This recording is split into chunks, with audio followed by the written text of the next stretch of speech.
শুভ সকাল বন্ধুরা। আমাদের বাড়ির সামনে হচ্ছে মনি কাকা কফি ক্ষেত করছিল, তো অনেক আগেই। তো আমরা মাঝে মাঝে কিনে নিয়ে খাই। কফিগুলো কতটা সুন্দর হয়েছে, কিছু পোকা টোকাও ধরছে মাঝে মাঝে দেখি, আবার কীটনাশকও ইউজ করে। ওই পাশ দিয়া বিক্রি করে আসছে, ওই পাশ দিয়ে বড় ছিল, কারণ ওই পাশে হচ্ছে প্রথমে লাগাইছিল আগে, পরে এই পাশে লাগানো হয়েছিল আর কি। এগুলো এই যে কফিগুলো, এগুলা 20 টাকা পিস বিক্রি করে একটা। এটা অনেক আগে লাগানো ছিল, তবে এটা অনেক বৃষ্টি পাইছিল, বৃষ্টি পাওয়ার কারণে এটা অনেকাংশেই নষ্টর দিকে। আমি ভাবছিলাম যে হবেই না, কিন্তু দেখা গেল যে পরে আস্তে আস্তে হয়েছে। অনেক ছোট ফুলও আছে, এগুলো হচ্ছে একদম শেষের দিকে লাগানো। ছোট ফুল আছে, এই যে এখানে ছোট ফুল আছে, আর বড় যেগুলো আছে ওই পাশ দিয়ে আস্তে আস্তে কাইটে এদিকে আসতেছে।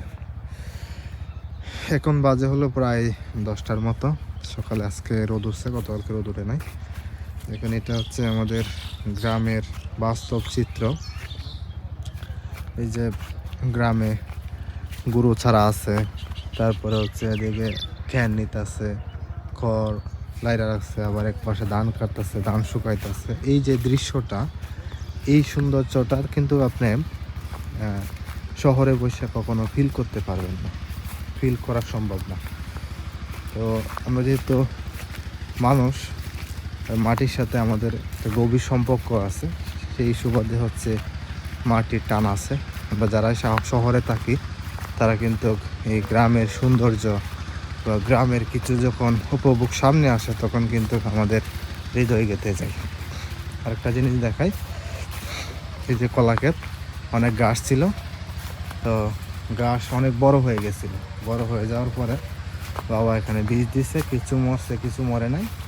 পরে আমার যেহেতু বাইকনা আছে, বাইকনা হচ্ছে এখানে আগুন লাগাই দিছে। আগুন লাগাই দিছে পরে দেখুন এদিকে কুইরা টুইরা কিছুটা কমছে। হ্যাঁ, আরো আরো আরো ই করতে হবে, আরো মরতে হবে, কারণ কলা ক্ষেত যেহেতু পরিষ্কার করা হয় নাই। আর এইগুলা হচ্ছে সাগর কলা, এগুলাতে কোনো পরিষ্কার পরিচ্ছন্ন তেমনি করা হয় না, যা আছে তাই। সেই জন্য হচ্ছে এগুলা ঘাস হয়ে গেছিল আর কি। যেদিকে আগুন লাগানোর পরে পুড়ে গেছে, অনেক কলা পাতাও দেখেন লাল হয়ে গেছে আগুনের তাপে। আর এদিকে হচ্ছে গুড় কি কি লাগাইছে কফ শুনি। পালং শাক না, পালং শাকে মনে পানি দেওয়া লাগবে। এদিকে হচ্ছে পালং শাক লাগাইছে, আর কিছু শুকনা গোবর আছে না, একটু বড় হইলে পানি দিয়ে শুকনো গোবর আর ছাই দিলে একটু বড় হবে। আর এদিকে হচ্ছে এই যে জিরা, সরি বরস, হ্যাঁ, ধনিয়া লাগাইছে, ধনিয়া পাতা চাষ করছে। আর ওখানে আলু লাগাইছে নাকি, গরমে যে ছিল এগুলোই, একই পাশে একটু আলু লাগাইছে। তো এই পাশে আমরা এই ক্ষেতটার মাঝে গত বছর যা হয়েছিল, প্রচুর মিষ্টি কুমড়া হয়েছিল। এবার হচ্ছে কই কুবাইছো, কই গাতা করতেছ, হ্যাঁ এগুলা সেদিকে এসে করে জায়গা করতেছে। আমরা হচ্ছে এখানে মিষ্টি কুমড়ার বীজ লাগাবো। এই যে এখানে আর এদিক দিয়ে দেখেন কত ছাই হয়েছে, পুরো অনেক বড় বড় গাছ ছিল। তো এগুলা রেডি হোক, রেডি হইলে সপ্তাহ অনেক পরে আমরা বীজ আইনা পরে মিষ্টি কুমড়া লাগাই দিব। মিষ্টি কুমড়া প্রচুর হয়ে থাকে। আর ওইদিকে দেখেন বিলটা একেবারে শুকায় গেছে, বিলে এখন ধানের বীজ রোপণ করা হয়েছে এগুলা। আর ওই পাশে আস্তে আস্তে বিল এখন লাগিয়ে দেওয়া হবে, বিলের পুরো জমি আস্তে আস্তে লাগানো শুরু হবে। বিল লাগানো শেষ হইলে পরে হচ্ছে এগুলা লাগানো হবে, মানে বিল লাগানো শেষ হইলে পরে এগুলা, কারণ বিলের জমিগুলো যেহেতু নিচু নিচু জায়গা, ওখানে বৃষ্টির পানি জমে, সেই জন্য হচ্ছে ওইগুলা লাগানো শেষ হইলে পরে আসা এগুলো লাগানো হবে। কেরালা সিম লাগানো হয়েছিল, অনেক আগেই লাগাইছিলাম। দেখেন সিমগুলা কত সুন্দর হয়েছে।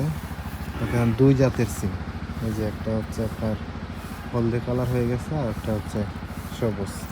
গাছটা কিন্তু অনেক ছোট, কিন্তু সিম বেড়ে হলো হচ্ছে অনেক।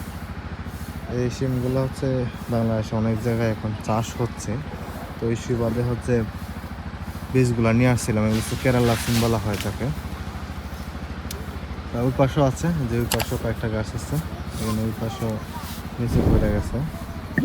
আর এদিকে সিমগুলো এই যে এখান দেখেন এগুলো নিচে হয়েছে, এখনো খাওয়ার উপযুক্ত হয়নি, আর এক সপ্তাহ পরে খাওয়ার উপযুক্ত হবে, কারণ এখনো বিচি হয় না ভিতরে, বিচি হইতে আর একটু সময় লাগবে। ওই পাশেগুলো আপনাদেরকে একটু দেখাই। এই যে এই সিমগুলো দেখেন পড়ে রয়েছে, একটু তুইলা দিতে হবে, পড়ে রয়েছে। তো দেখেন এখানে মোটামুটি অনেকগুলা সিম আছে, এগুলাতে হয়েছে। আর এই পাশে দেখেন এগুলা বুড়ো ধানের জন্য ধানের বীজ আমাদের গ্রামের পাশে জ্বালা পালানোর কথা হয়েছে, জ্বালা ফেলাইছে। কিছুদিন পরে এই করে বিলে যেগুলো আছে বিলে লাগানো হবে, পরে আস্তে আস্তে উপরে যে জমিগুলো আছে সেগুলো লাগানো হবে।